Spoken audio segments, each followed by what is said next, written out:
Hello everyone, welcome. I hope you guys are doing well today. ECCs, it is a Saturday. I recently just came back from the mall. I left my house with my mother and brother at a nice time outside, but now it is fictional man time. I am excited for this. Today I will be playing the demo to My Wife is a Spy. This demo is not out yet to the public, so we do have a first exclusive look. This is made by Transparent Games, so thank you Transparent Games for giving me an exclusive look at the demo. I am very excited to play this one.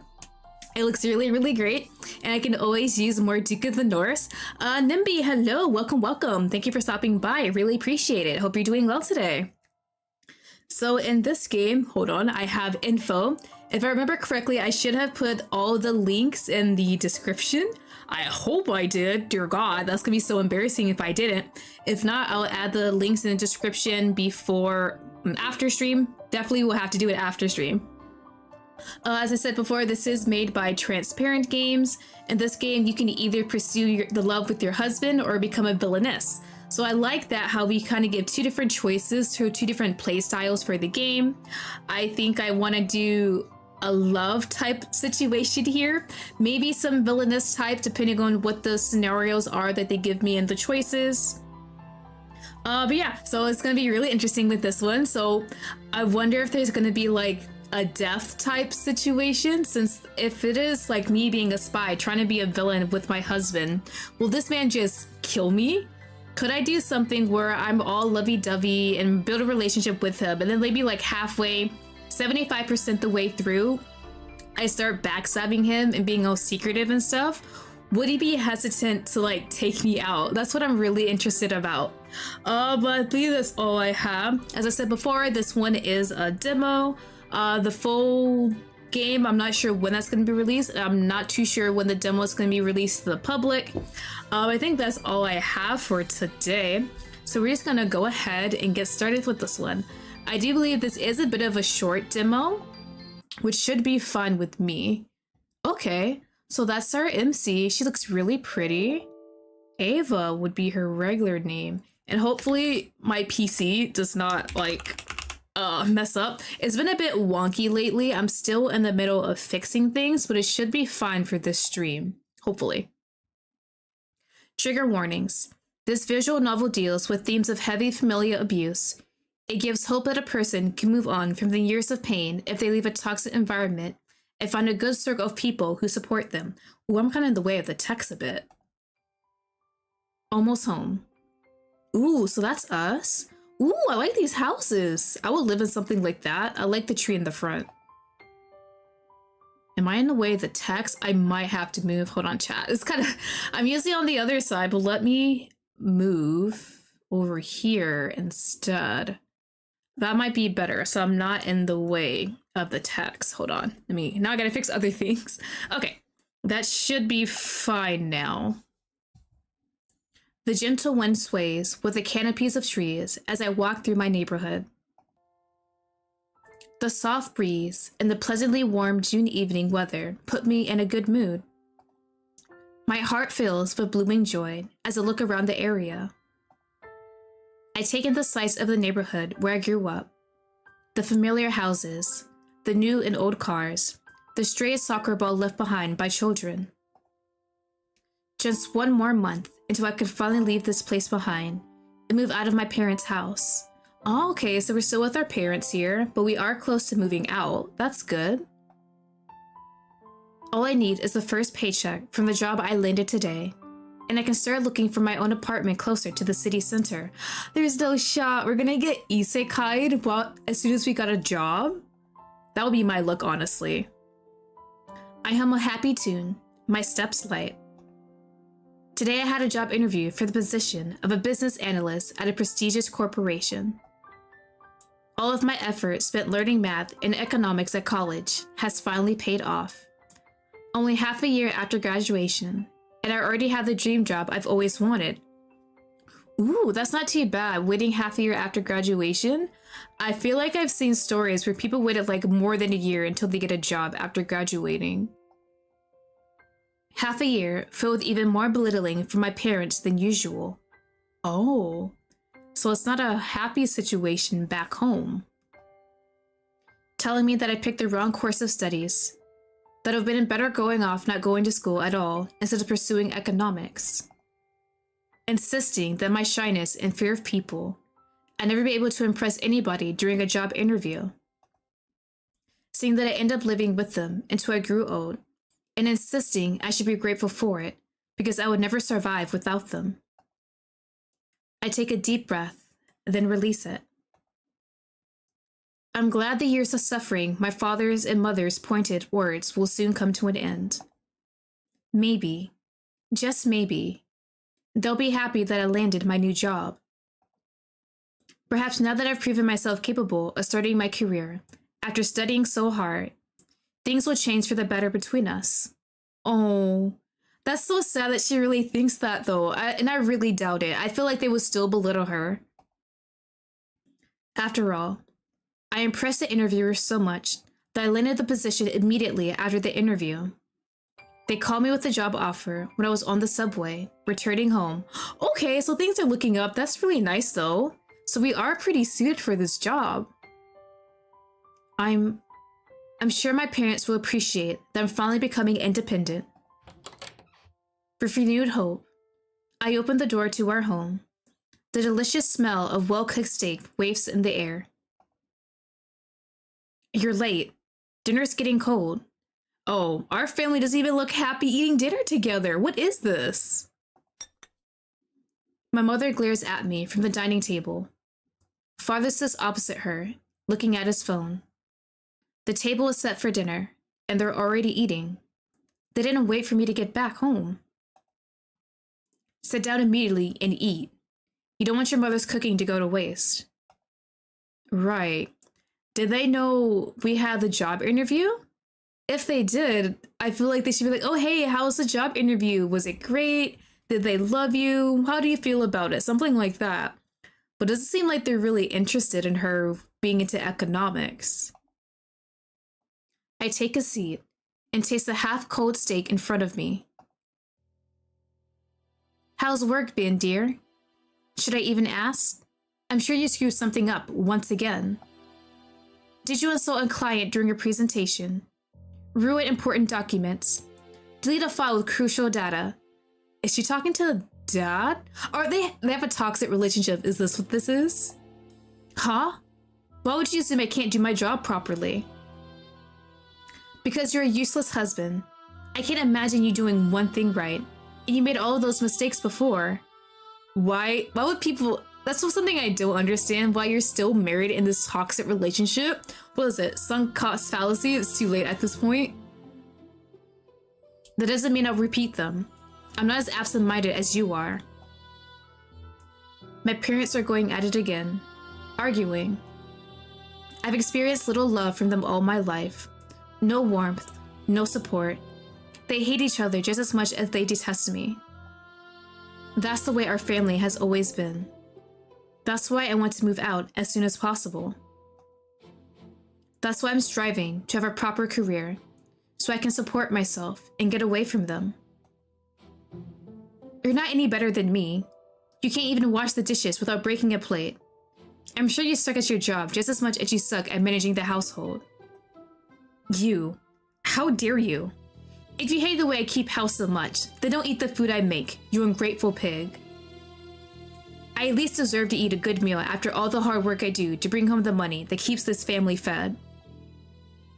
The meager money you bring in from your job barely manages that much. Especially with Lottie leeching off of us and being unemployed. Well, damn! Sorry, I am trying to look for a job. You know that, right? I am trying. Yeah, we definitely need to leave this house immediately.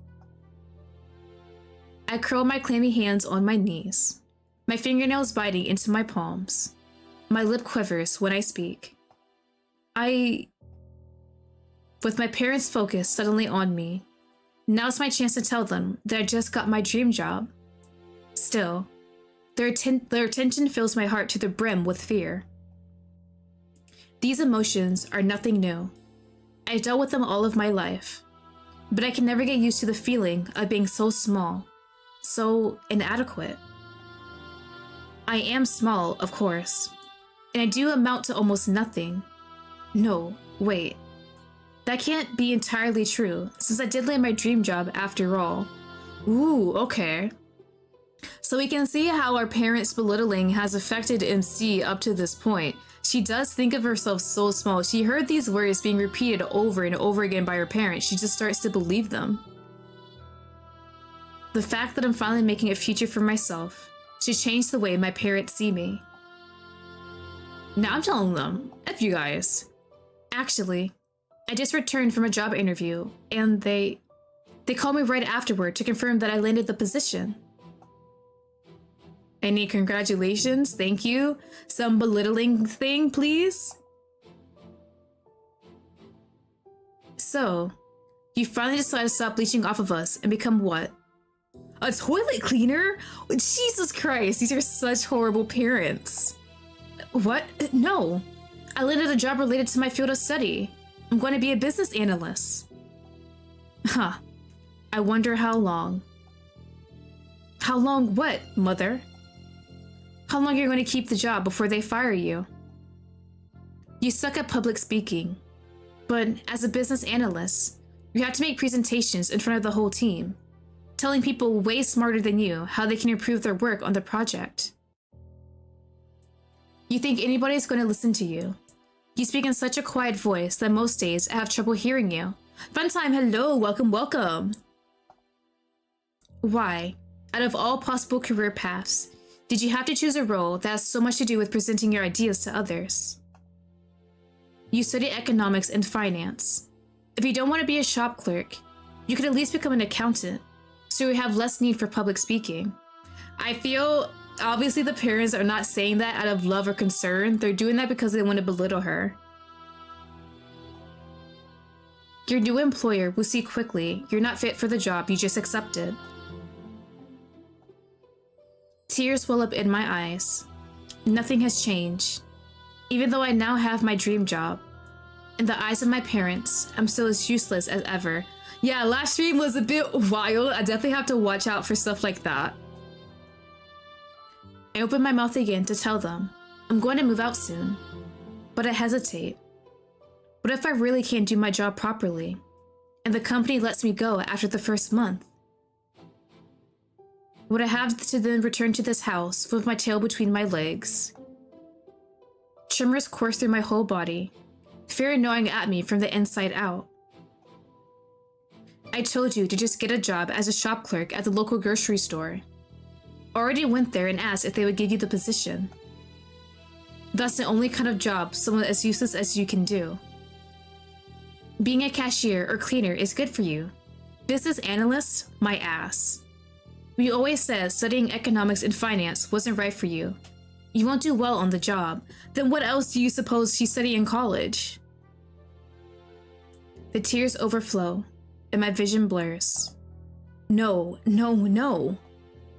I can't take this anymore. Lottie, you haven't finished your dinner. Why would you? You're talking down to me like crazy. My mother yells at me when I get up, but I can't hear anything my parents say anymore. I can't see a thing through my tears. I can't hear a word through the noise in my ears. I run out of the house, the door slamming behind me. I don't look where I'm going. Heading straight into the street. Is this where we get hit by Truck-kun? I just want to get away. Get away, get away. As far away from the pain and toxicity of my parents as I can go.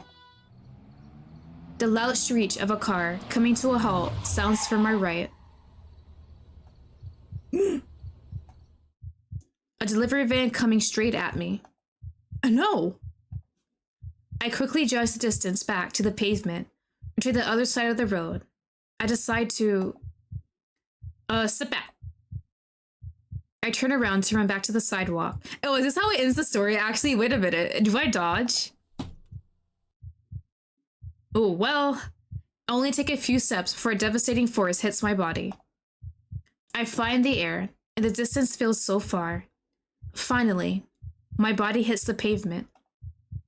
Yeah, me or not surviving. I experienced the worst agony I've ever felt in my life. No abusive words from my parents compared to the searing pain of my body being destroyed under the weight of the car.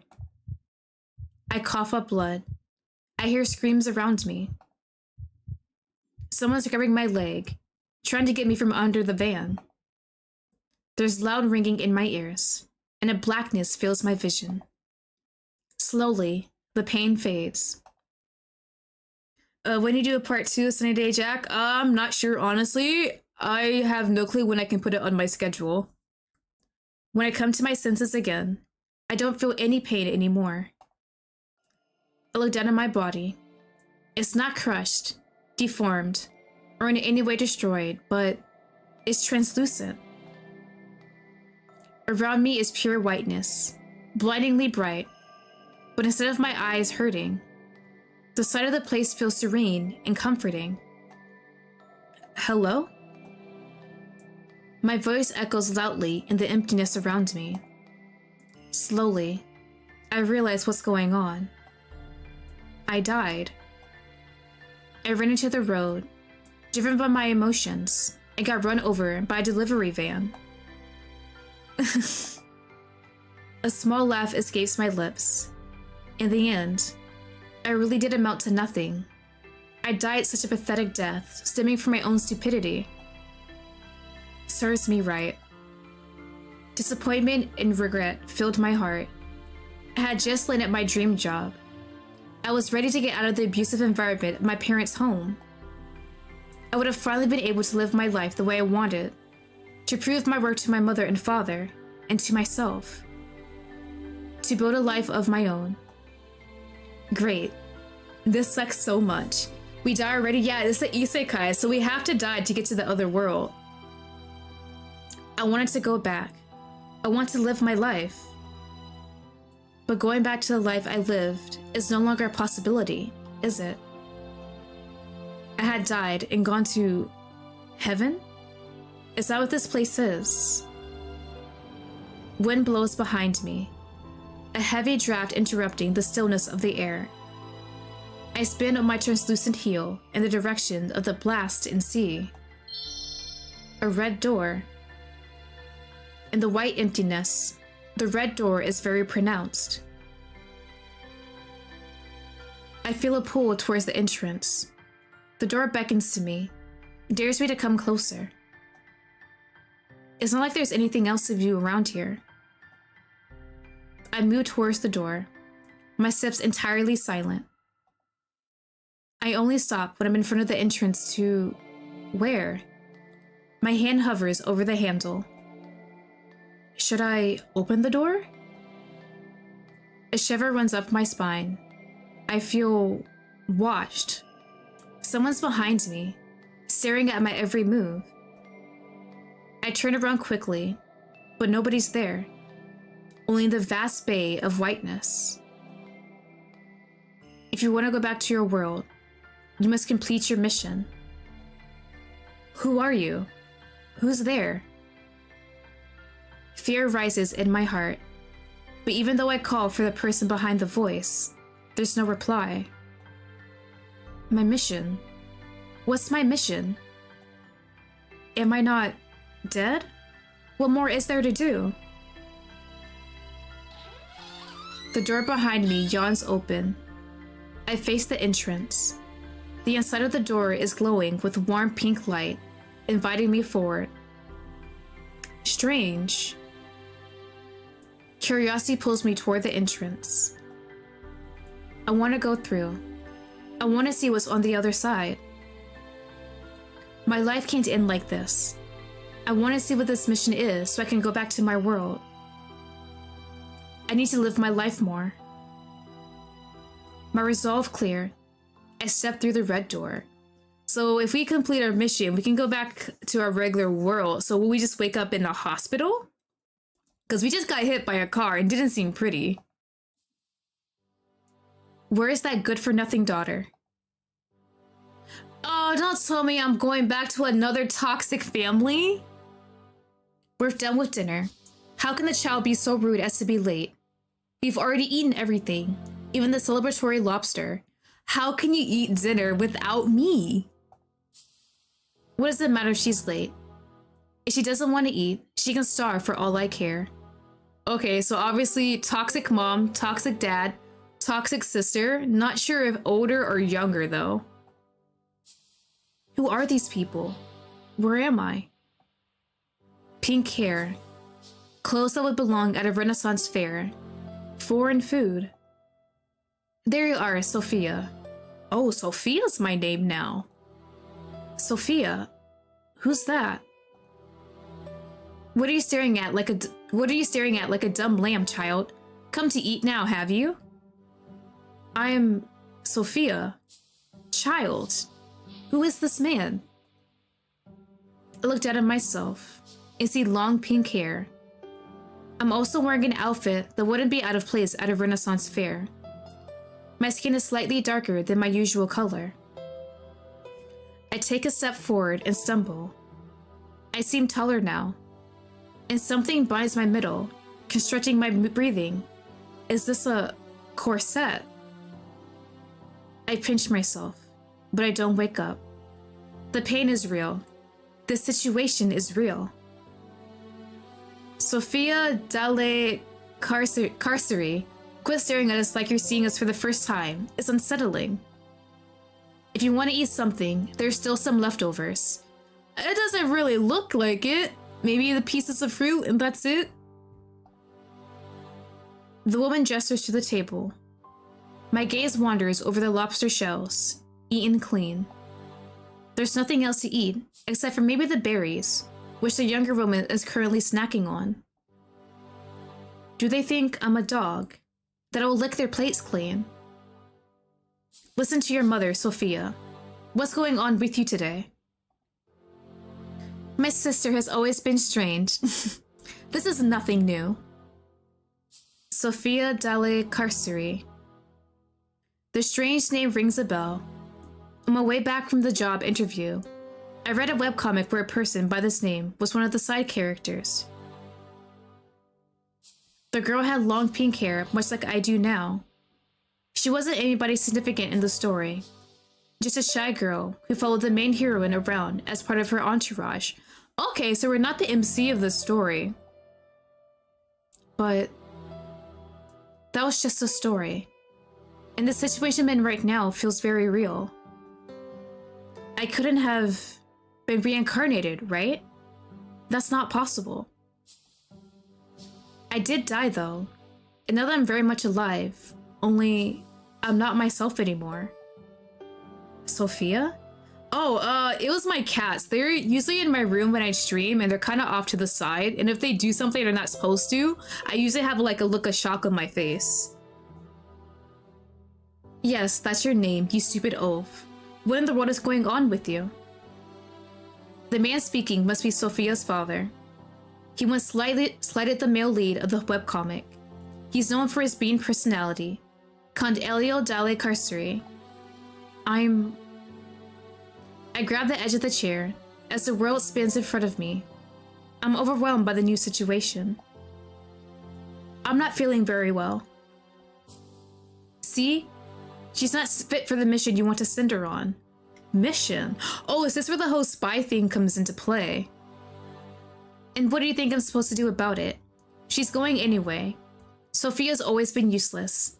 Finally, she'll be able to do something helpful for this family. Sophia's mother and father no longer pay attention to me, arguing amongst themselves. The younger woman continues to eat berries, unbothered by the scene of the Count and Countess are making. She watches me with a loathing gaze that freezes the blood in my veins. What's her deal? Are you excited about finally amounting to something, sister? So, she's Sophia's sister, Bianca, a memory supplies. I don't know what everyone's talking about. They'll reveal all to you in due time. They had to pick you, not me. I wanted to prove myself to father, but it had to be you. Ooh, okay. So sister is resentful that dad picked us to do this whatever mission. She wanted to do it herself. Ooh, it makes me curious now. What would happen if she actually went instead? I have no idea what she's talking about. The Count and Countess continue arguing, their voices getting louder and louder. Why are you taking more and more loans? Are you insane? Are we broke? Soon, our situation will improve tremendously, and then we'll be completely out of debt. Was the lobster we ate today bought with the latest sum of money you borrowed from the crown? Of course it was, but worry not, my beautiful wife. Soon our family will get the honor and riches we deserve. His gaze lands on me again. Bro, don't look at me. All thanks to Sophia. Now, child, make yourself scarce, and, because you dare to miss our special dinner, you receive only servant food for the next 3 days. Am I supposed to be on this mission for you? Okay, buddy. Oh no, it wasn't anything to do with the game. I'm used to spicy stuff. You're also confined to your room. What? Why? Dominic, escort Sophia to her room. Lady Sophia? The butler gestures to the door. I take one last look at Sophia's family before I stumble out of the room. The man grabs my shoulder, but I have no delusion that the gesture is to support me. He yanks me along the corridor in a rough fashion, before more or less throwing me into a room. When the room is locked, I collapse on the soft bed. Memories of Sophia's life begin to flood my mind, of her relationship with her parents, of her life as a gambling count's daughter. Alright, so situation. We got reincarnated into a story we read, a webcomic. We are not in a very good situation compared to our real life. Still a toxic family, but now we included a toxic sister into the mix, so that's wonderful. This dad has a gambling problem, as we can see. He's called the Gambling Count. He has a lot of loans, so our family's kind of broke and we need to pay back those loans. So he did say he has a mission for us, so it's probably gonna have to do with the Duke of the North. We are not the MC in this webcomic. We're like a side character, the entourage to the heroine in this comic. We haven't met her yet. I'm not too sure how this one is gonna play out, really. I want to meet the heroine and kind of see how that works out. With our character, the dad says she kind of is useless and amounts to nothing. I don't know her personality in the webcomic yet. So is she kind of like how our MC was when she was still alive or not? It seems kind of like, is the family going to use her as a scapegoat? Now that I'm thinking about it. Because the game gives you a choice of romancing the guy or just being a spy for your family. And I don't think I can do that now, seeing how shitty our family is. If we are a spy, can we just take the money for ourselves and run away and let our family just be in debt themselves? Okay, so we should be all right so far. No food for 3 days, and we're stuck in our room. So probably after the 3 days, he's going to give us more info about the mission. Is this situation for real? Ooh, there we are. We're really pretty. Our dress isn't too bad either. There's the corset. I like the gem. Nice pink long hair too. I like the hairstyle. Sophia's parents are just as abusive as mine. Not caring if she misses meals, calling her names, controlling every aspect of her life. No, I did not find a save for that game. Confinement and starvation are clearly their favorite means of enforcing discipline in their daughters. Or rather, in Sophia, since Bianca, Sophia's sister, is their golden child, who they barely ever felt the need to discipline. Would I have to go from one toxic family to another? I don't want to live through abuse. Not again. What choice do I have, though? If I'm a noble daughter now, my only way out of this place is through marriage. I just hope my husband won't be an old, disgusting geezer. If I want to return to my world, I need to fulfill my mission. That was what the strange voice said. So, what is my purpose here? Sophia's parents mentioned a mission too. I have no doubt I end up in the body of Sophia for a reason. Ooh, yeah, hungry as hell. The grumbling of my stomach interrupts my racing thoughts. The body of Sophia, my body now, difficult as it is to think about, is hungry. Maybe it would have been better if I eaten the leftovers. No. I just have to wait for the servants to deliver my meal. What, I think you're going to choose the romance route in this game? Oh, hell yeah, I am definitely choosing romance. Maybe a little spying depending on what happens. I wonder if the Count will come to tell me what the conversation at the table was about. Later that evening, the door opens and a maid puts a tray with soup on the ground before hastily closing the door again. On the ground? Is there not a table for you to put that on? Soup seems like a nice offering. Either the Count changed his orders about my food, or the servants have taken pity on me. At least, that's what I think at first. I pick up the tray and set it on the desk, sitting down to eat. One look into the bowl, however, shows me that this soup is just the most watered-down broth I've ever seen. Even so, I put a spoonful in my mouth and eat. I'm too hungry to worry about the quality of the food. Even this tasteless soup is better than nothing. The next day goes by as I struggle to keep myself busy in my confinement.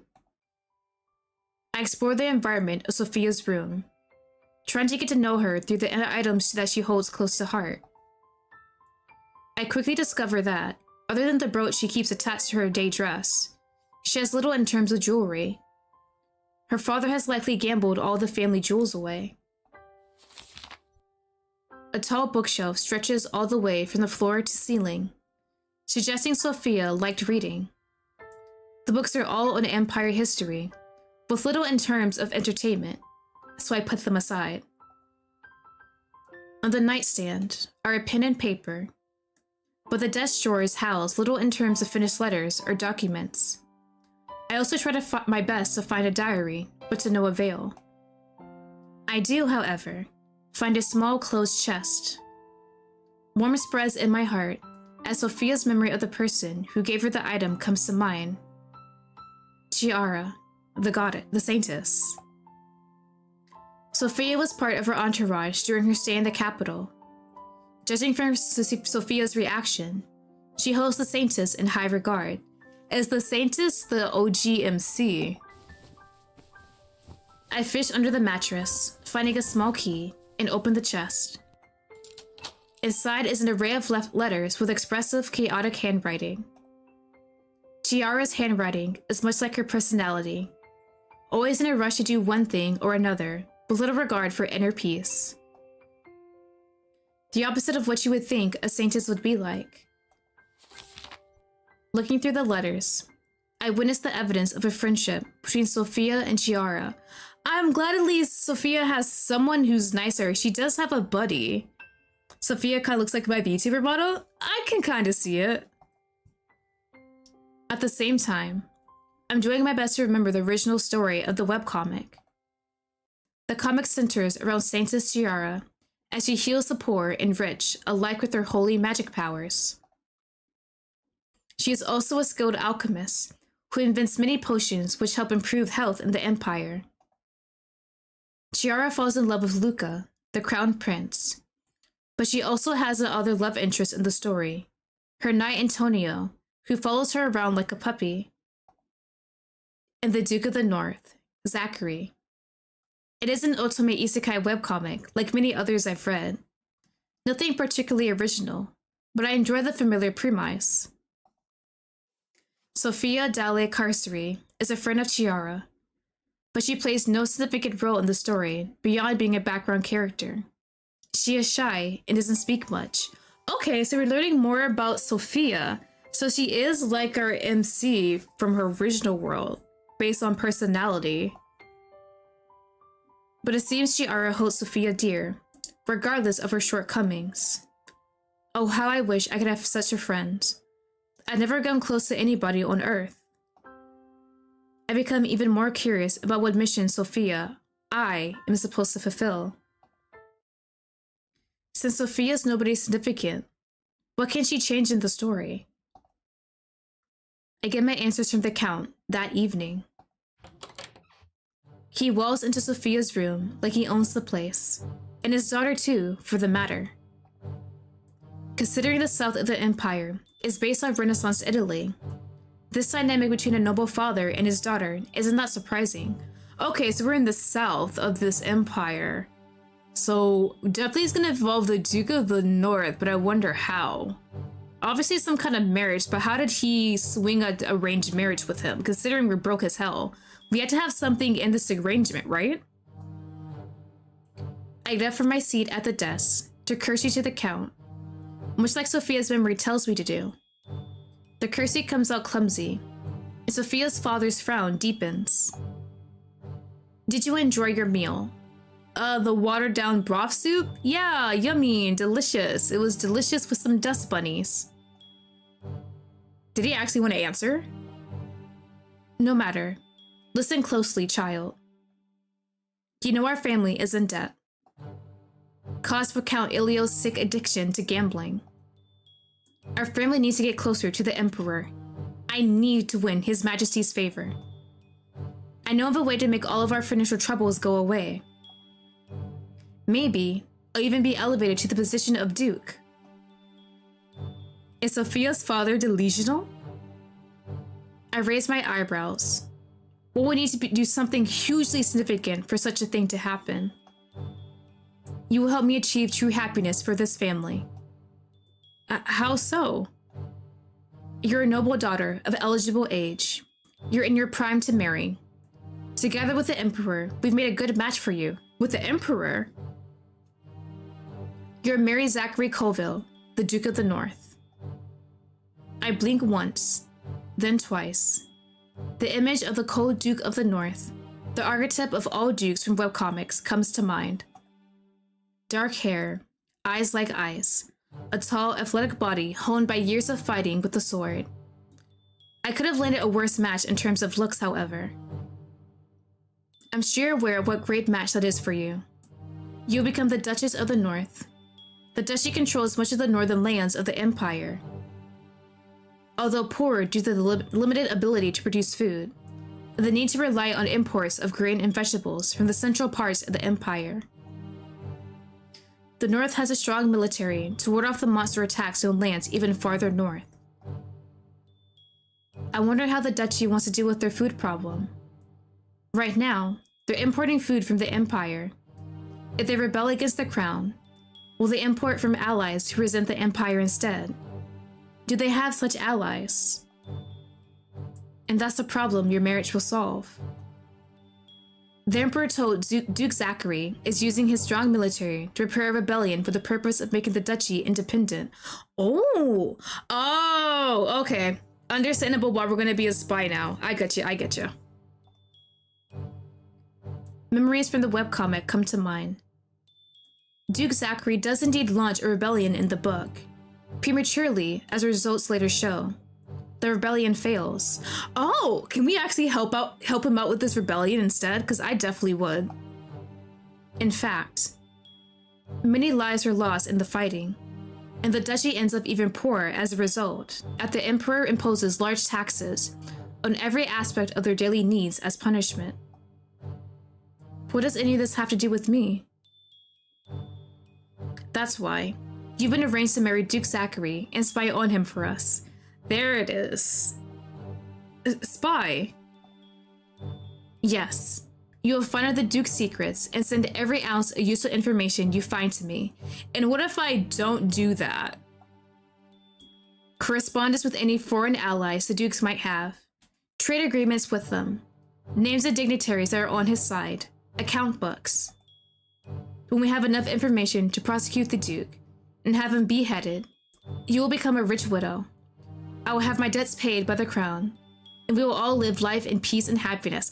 Okay, so they're doing this with the plans of killing the Duke, basically, and making me a rich widow. Wow, that is diabolical. Okay. Do you really think I'm skilled enough to spy on the Duke, father?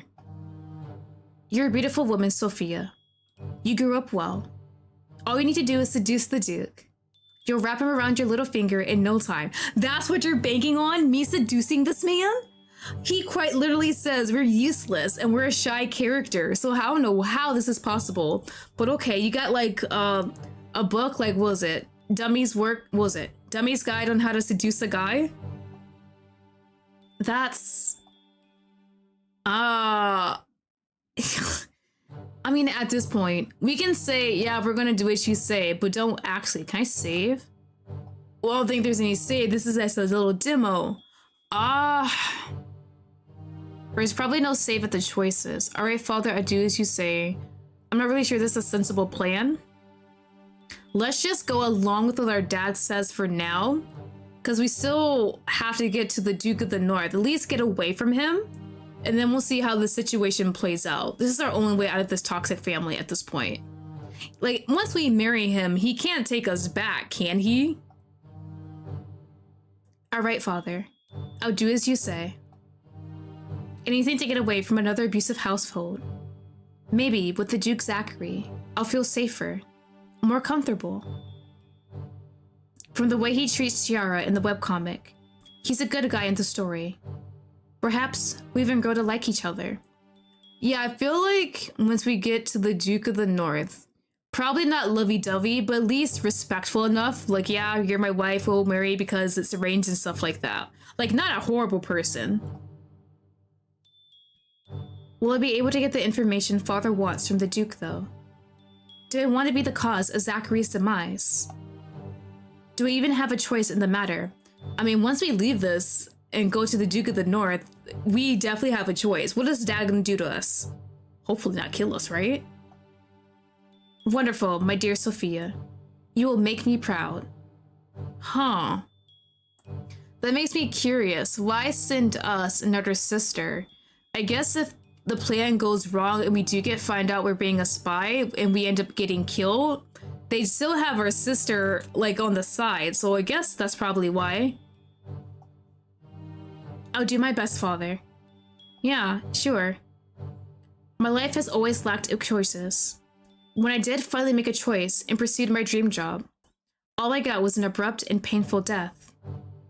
No, I can't give up. For the time being, I had to comply with Father's plan. Once I'm in Duke Zachary's castle, I'll figure out what I want and what I can do. Here. Father takes out a small pocket mirror and hands it to me. This is a communication device. The mirror has been enchanted, so we can use it to converse with each other over long distances. I still gotta talk to you? This is how you will give me the information I seek, without anybody finding out that you're spying for the Empire. A look at the unassuming artifact. There's nothing special about the mirror. If it's as important as the Count says, that's a good thing. If nobody knows this item is an artifact, they won't take the mirror away from me. To activate it, just speak my name. I have a matching artifact. Understood? You're much calmer about this situation than I thought you would be. Good. The daughter of Elio Dale Carcerate has to carry out her duty with dignity. I'm far from calm. I'm just stunned by all the new revelations in my life. Yeah, that's a lot of information to take into, right? We just got isekai. We have this whole family situation, still toxic like our in real life family. And now we're told we have to spy on the Duke of the North and get this man beheaded so we can become a rich widow and then use the money to take away all of our family's debts. I also know how to pick my battles. I cannot disobey a Renaissance Count, who is apparently my father. But whatever happens later, when I'm finally away from his grasp, that's another story. However, I have to keep in mind that this mission must be the one the voice spoke about. So if I want to return to my world, I have to fulfill my quest. My life keeps getting harder and harder by the minute. The voice did say we have a mission, but it didn't specify what it was. So that's the thing that's a bit worrying in this situation. Okay, hold on. Let me take a quick juice break. Technically a smoothie break.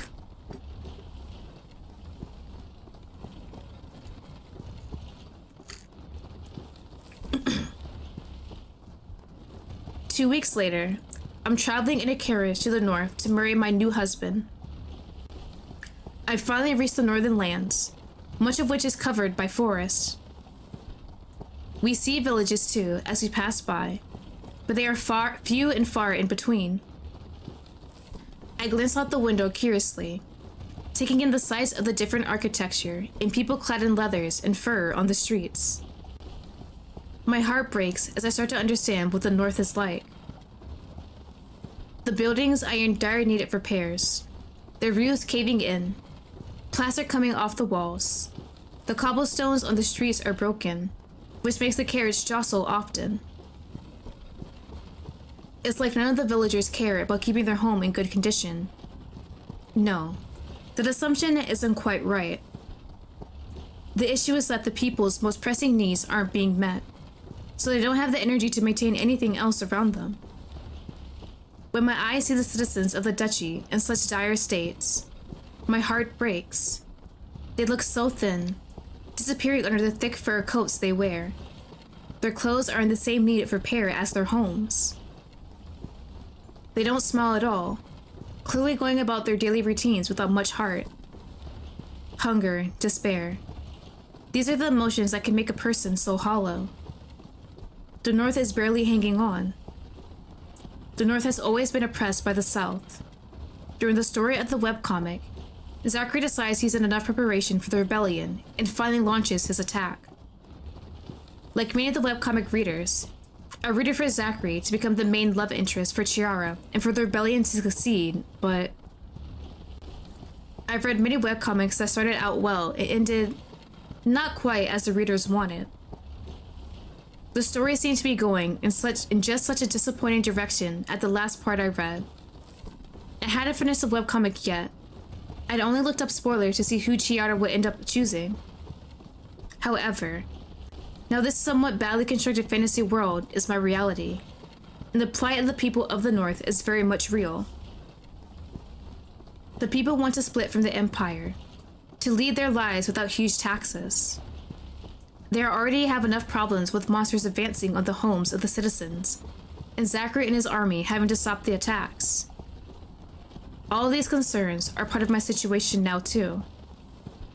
No matter what happens though, rebellion or no rebellion, I know I don't want to go back to the Dalek Carcery mansion. I can only look ahead. After 10 long days of travel, the carriage stops in front of a castle. Jesus, 10 days stuck in this carriage traveling? Hell no! Oh my god. We have an artifact for communication, but there wasn't one just to transport me like maybe a day or two away from the castle? Jesus, okay. So we have more about the situation of the duchy in the North area, and it's not looking too pretty. Everyone is struggling very significantly. Seems like the the South area of the Empire has a lot of taxes, very huge, heavy ones on the citizens here. So they barely have enough money to take care of themselves. So yeah, we need to somehow figure out how to fix this situation, I guess. But we can truly see how desperate Zachary is and why he rebelled against the Empire, seeing as his people were basically starving and just dying like every single day. He wanted to help them out, which I applaud him for. And I understand why the readers wanted his rebellion to succeed, but it just didn't. And it brought in heavier taxes on the people. So I really want to know how the original story ended after that part. The door opens, and a man, possibly the most handsome man I've ever seen in my life, with dark hair, curling around his ears, and sharp light blue eyes, extends a hand to me. Is that Zachary? He's kind of a cutie. Hello, sir. Hi. Ooh. Yes, you're really pretty. I love your eyes, too. Definitely do get the North look. The dark hair, the icy type of eyes, the furs, blue motif. There's a smirk on his face when he looks me up and down. Welcome to the cold North, my lady. His words are a greeting, but at the same time, they feel cold. There's nothing else I can do than put my hand in his. I'm a pawn to be married to Duke Zachary. But at the same time, I have hope that my life in this castle won't be so sad. Thank you, Your Grace. Unload the lady's luggage. Yes, my lord. Ooh, okay, let me look at the background a bit. Yeah, it looks cold as hell. Some mountain ranges. The trees definitely have nothing up there. It's a pretty nice castle here. look, like 3, 4 stories. I like the cute little snowman and everything. Yeah, this place doesn't look too bad. Servants move around efficiently. Duke Zachary and I sit in front of each other. He looks at me with a cold, closed-off expression. Is he finally realizing that I'm a real person? And that he's really going to get married to me soon? Welcome to the castle of Duke Zachary Colville, future Duchess. I hope you'll find your new home suitable for someone of your standing. A look at the man who approaches me and Zachary. Who are you? Wait, glasses, long pretty hair? Thank you. This is my advisor, Otis Havering. He's my right hand and closest confidant. So he's a person I should be wary of, as he's completely on my future husband's side. If I'm supposed to spy on the Duke, I will have to be mindful to avoid Otis's suspicion as well. I'll need to gain some allies in the castle. It will be best to get the Duke and Otis on my side eventually. Somehow. Oh, so didn't notice? I'm in the way too! I keep on forgetting. I'm in the way of the MC. You can't really see her, but she has a cute little snowy type outfit on. But that's a long-term project. In the meantime, I hope I can find someone neutral, some neutral parties open to supporting me. Pleased to meet you. I'll be in your care, Your Grace, as I adjust to my new life here. Yes, that's right. You'll need some time to get used to your new surroundings. I hope you start feeling at home in the castle quickly. Why is he smirking so much while saying words that are meant to be welcoming to me? This is so confusing. You'll be married in the town church in 3 days. Tomorrow the preparations for your wedding will start, my lady. Make sure to rest well today. The South doesn't see our marriage as something sacred. They wouldn't care if I just sent them a certificate without a proper ceremony. However, I'm going ahead with the wedding anyway. Thank you, Your Grace. That's actually very thoughtful of Zachary. I know he's opposed to our marriage, but at least he's honoring me like a true duchess. Let's move inside the castle. I'm sure the lady is tired from her long journey north. I have to admit that I would love some rest, so we can kind of figure out our situation and go over every single point. We will show you to your room then. Huh. Doesn't look too bad. Looks very nice and bright.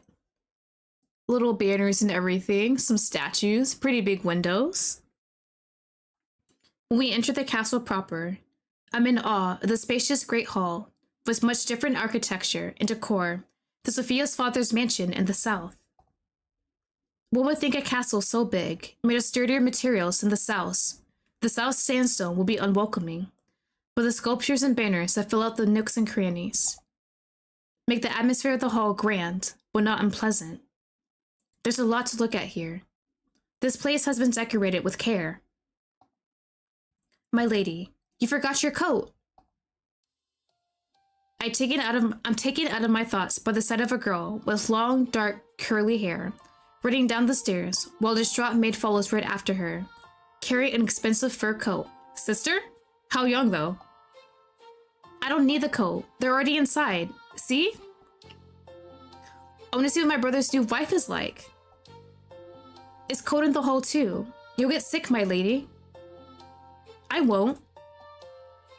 Ooh, wait, she's pretty. Oh, see, we can't be mean to the Duke of the North. He has a cute sister. No, I don't want to give her heartache by being a spy and being the reason why her brother gets killed.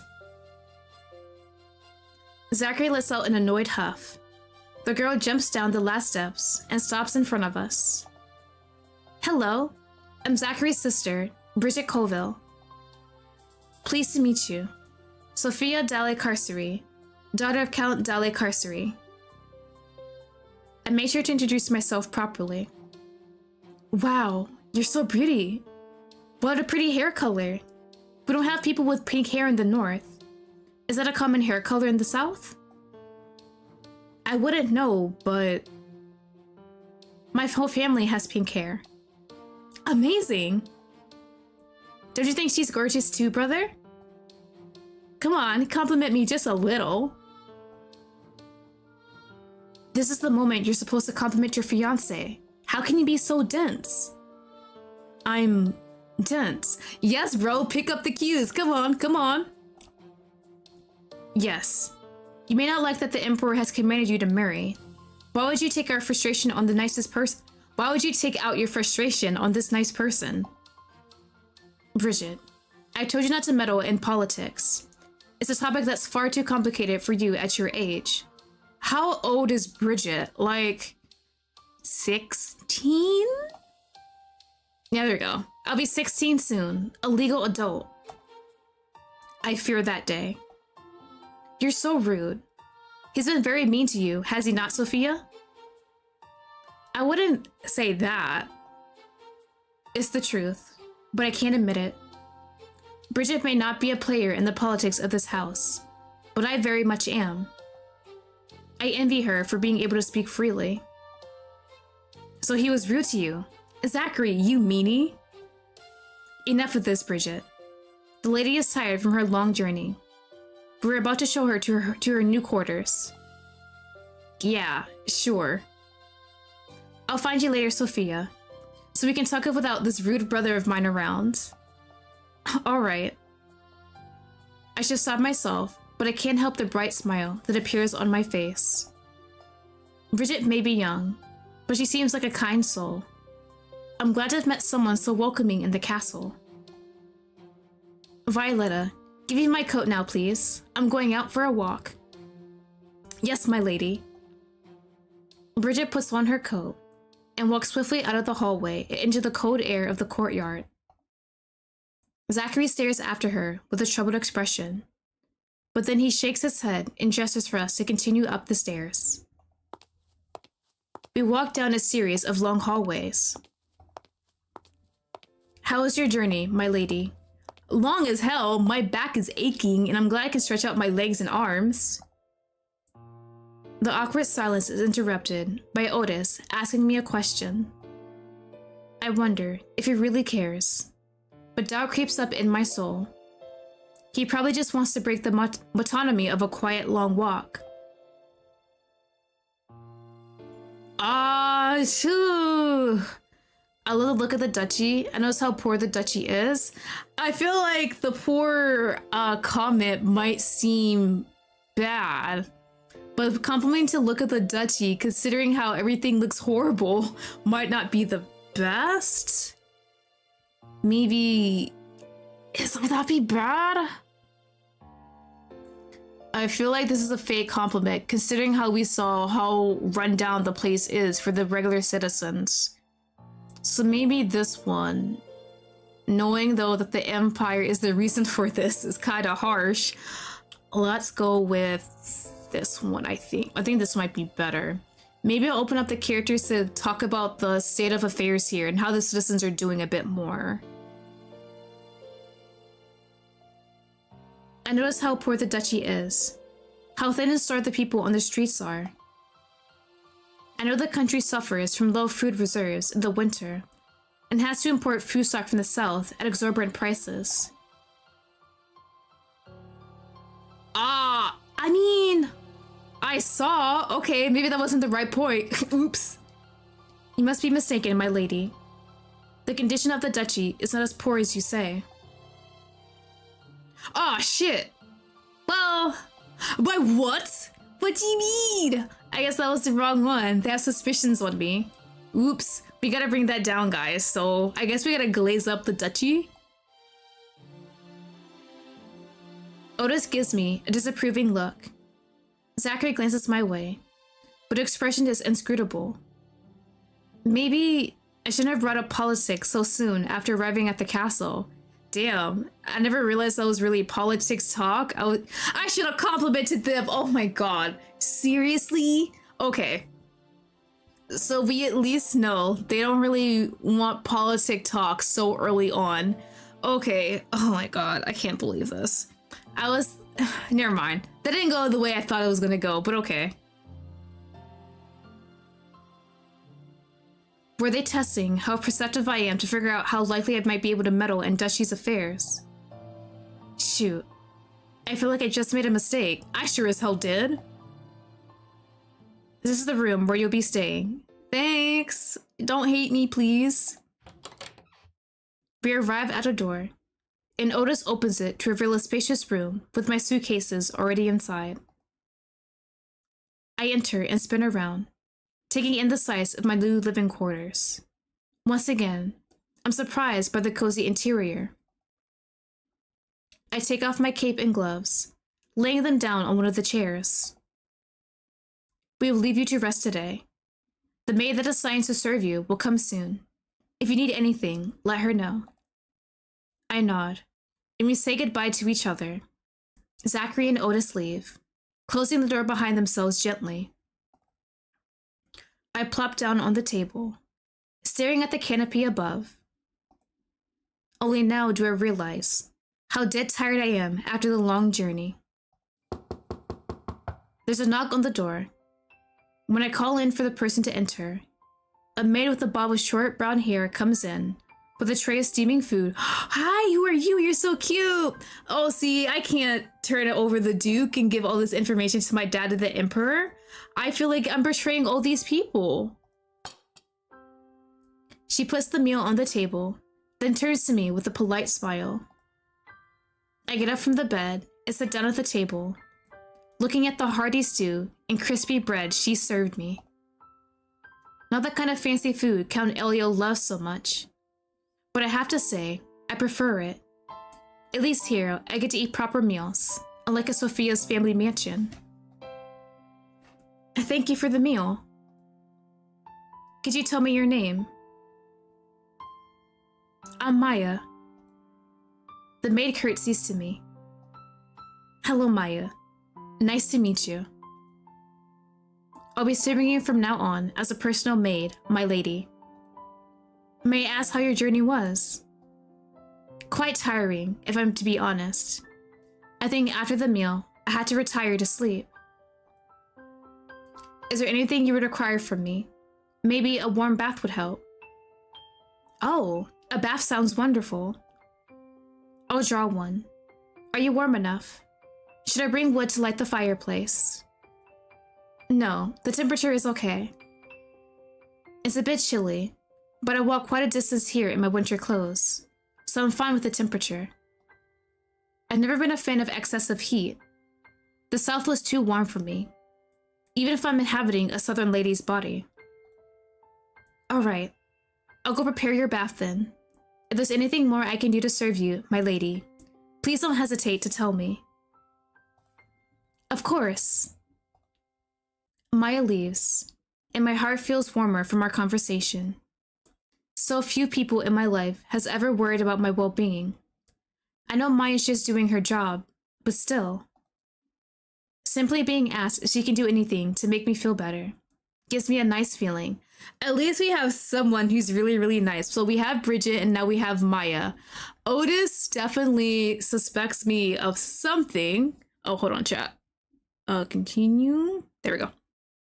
Yeah, Otis definitely suspects me of something, so we gotta be careful about that. The maid seems professional, but kind. I don't think I will have any complaints about her work ethic. At least, that's the first impression I have of her. Maya returns when I'm done with my meal and sets up the bath for me. Since the meal helped me feel more rested and recovered, I think about some questions I would like to ask her. Okay, we gotta be careful with these questions. Can I ask all of them? Ooh. What is life like in the castle for you, Maya? Do you enjoy your job? I mostly used to take care of doing the laundry and cleaning the corridors before I was assigned to you, my lady. Okay, not too big of a task to do. I expect my workload to change from now on. I'll still be helping others with their chores, but my main job for now will be serving you. Do you like working for Duke Zachary? He's a good master. I have no complaints about my life at the castle. Maya seems cold with her answers. I suppose before I learn more about her true opinion of Zachary, I first have to gain her trust. Even with Maya, okay, so she's still nice to us. She's good at her job at least. So I think everyone we might have to learn to gain their trust easily. Maybe not Bridget. She seems a bit easier compared to the other characters. I can ask all of these, right? Can you tell me more about the duchy? As if I ask all of these, will suspicion rise for me? Because I do not want that. The area around the castle is famous for its hot springs. There's also many hills nearby. The kids like to sleigh down them. Since we have snow almost year-round, it's the go-to activity for the children. The castle is the safest place in the duchy. You can wander into the nearby woods and hills without worrying that anything bad will happen to you. What kind of bad things can happen around here? As I said, no harm will come to you here. She definitely is deflecting.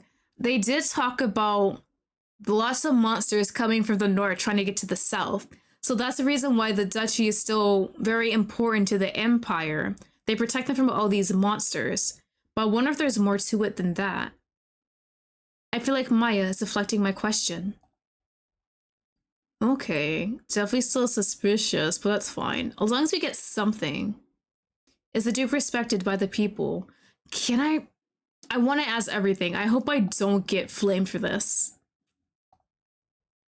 The Duke protects us from harm. Yes, the people respect the master. No, what was that facial expression? She was sad for just a second. Yeah, she did. I feel like Maya wanted to say something more on the topic, but stopped herself. Maybe one day, I would gain her trust enough for her to tell me what she really thinks about the Duke. Does the Duke like his sister? Definitely does, so I need to ask that? Maybe I'll get more info. They're siblings.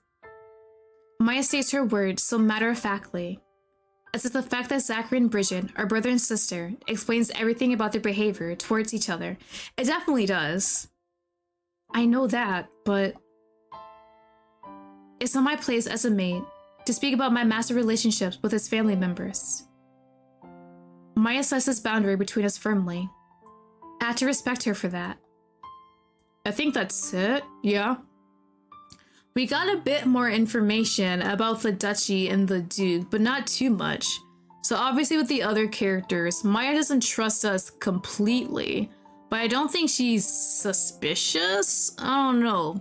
Definitely Zachary and Otis are, considering how the emperor basically told him, hey, marry this girl.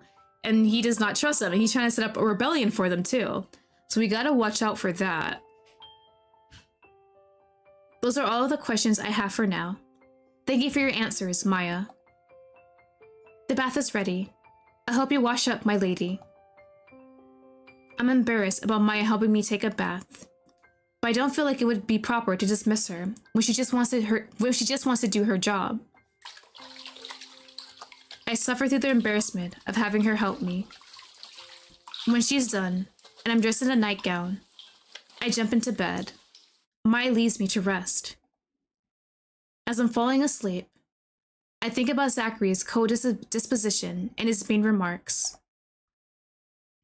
Despite his unkind words, he never outright disrespected me, and I get the feeling he never will. He's too good a player of politics. Scary. Not wanting to host a proper marriage ceremony was the rudest comment he shared with Otis and I, but I'm not sure if he was serious about skipping the wedding in the first place. Did he suggest skipping it just to see how I would react to the comment? Was everything Otis and Zachary said to me a test to see how I would address them in my new situation? I feel like anything they say to me might be a test for now, at least in the early parts of the game, since I am new to this situation, and they definitely do not trust me. Anxiety makes my heartbeat quicken. I feel cold and hot at the same time. I can't fall asleep, tossing and turning, worrying that I said the wrong thing today, multiple times. worrying how I'll survive against the hostility of my husband and his advisor. It's dark when I finally drift off to sleep. Yeah. Your only purpose in life is to be used as a pawn. You've been arranged to marry Duke Zachary Colville and serve me in getting a better position in life. Have you spent all the money you got from the crown on a fancy meal again? Don't worry, love. Sophia will spy on the Duke for us. Our life will take a huge turn for the better soon. The only job you could do is a shop clerk or cleaner. You want to become a spy? Oh, we're mixing up some memories here. You like to subtly to play politics in a world you don't know much about anyway. You're gonna fail. You're not good enough to get the Duke on your side, to deceive him until he parts with his secrets. I might have welcomed you to the castle, but that doesn't really mean we want you here. Perhaps Maya and my sister may have been kind to you, but everyone else wants you gone. I will divorce you as soon as I can. I will find a reason to cast you aside. You're never going to gain my trust. Oh yeah, that's a horrible ass dream considering the situation we're in. I wake up with a start, sitting up in my bed. My heartbeat is erratic, my throat dry, and I feel like the world around me is spinning. I can't breathe. I can't breathe. I can't breathe. I need to get out of here. I quickly wrapped the shawl Maya left around my nightgown and stepped outside the room into the much colder hallway. The air is circulating more here, a small draft chilling me. I welcome the sensation.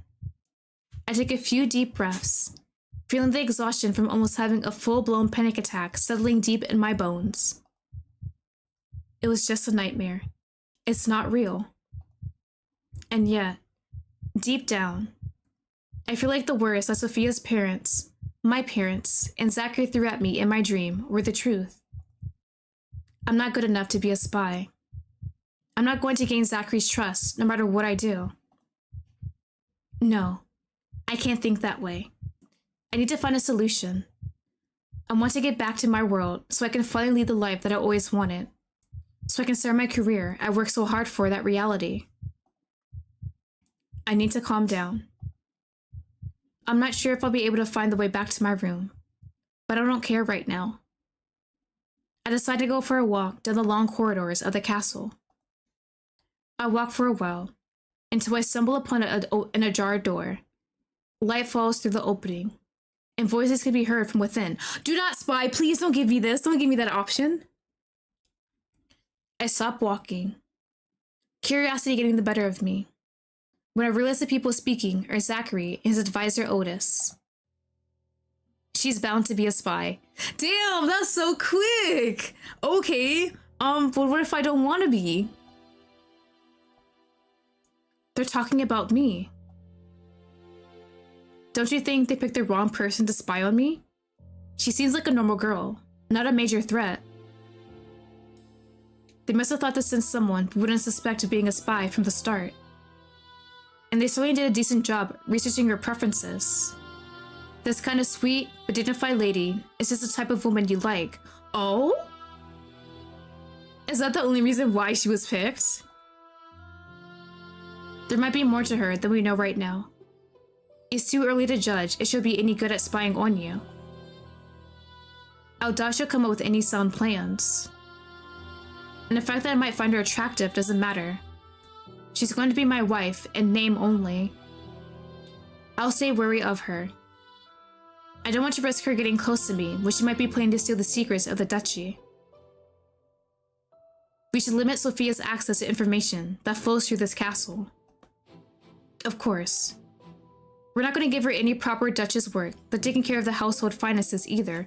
Damn, they're crippling her in all ways, okay. I mean, understandable considering their situation, but damn. That kind of makes us job harder if we do want to go the villainous route and send all the secrets back to our dad in the Empire. Duchesses in this setting are responsible for bookkeeping, making crucial financial decisions for the whole duchy. The point of delegating much of the management of the duchy and the estate to the duchess will be to lighten the burden of those responsibilities on the Duke Lesser. He already has to manage internal and external affairs, as well as the military, which means relief from making decisions about household affairs would be very welcome. There's only so much one person can handle after all, and, as I understand it, currently, Duke Zachary is doing all the work himself right now, with help from Otis as needed. It's much too dangerous. Girl, you better get your ass back to bed. I agree. She'll be a duchess in name only. The words hurt. I have vast knowledge of finances, so the task of keeping books for the duchy and making monetary decisions is something I hope to do in the castle. Hello? Considering you actually are a spy. The work would help fill my days and stimulate me mentally. Still, I understand why the two of them don't want me close to any confidential information. With how much the North is in debt, it's better an outsider doesn't touch the books. Otis has just confirmed the duchy's poor financial status. I should look more into this matter. Perhaps I'll be able to find a solution for leaving at least some of their debt. It'll be a way to gain the trust of the Duke and Otis, at least. I should figure out if there's anyone I can ask about the debt, or any other way to find the information I need. Maya's not gonna tell us. I don't think Bridget has any info, considering Zachary doesn't let her get into politics. Deciding I have heard enough, I tiptoe away from the jar door. I have found a potential way to progress my mission here. I'm still unsure of how to gain anybody's trust through, though, but I won't give up. I'll do my best to fulfill my duty. Is that the end? No! It was getting so good! Okay. Thank you for playing the demo of My Wife is a Spy. Be sure to add the game to your wish list to follow development and be notified when the full experience is available. Hell yeah, hold on. Let me check my description. I'm sure I added that, right? Hold on, y'all. I'm pretty sure. I did, haha. Yeah, so in my description, I did add a link to Steam so you can wishlist it, and to the Twitter of the production company. I think that's how you call it, the company, Transparent Games. Definitely check them out. This one, very, very interesting and kind of conflicting, because Sophia can just be a spy if she wants to. If she wants to go that route, because she believes that's her mission to get back home. But the spy will basically, her being the spy route, and she succeeds, that spells the death for the Duke. And that's kind of, I don't want that to happen, honestly. And then we know the duchy in this area of the North is going to be far off worse once the Empire puts more taxes on them. So it's a lot of choices. Do you want to spell their doom, basically, put this man to death? Or do you want to help them out in the long run? Obviously, they don't believe us. They don't think we're here just for the merits. They do believe we're a spy, which they are right about that, but they should not know that. It's okay.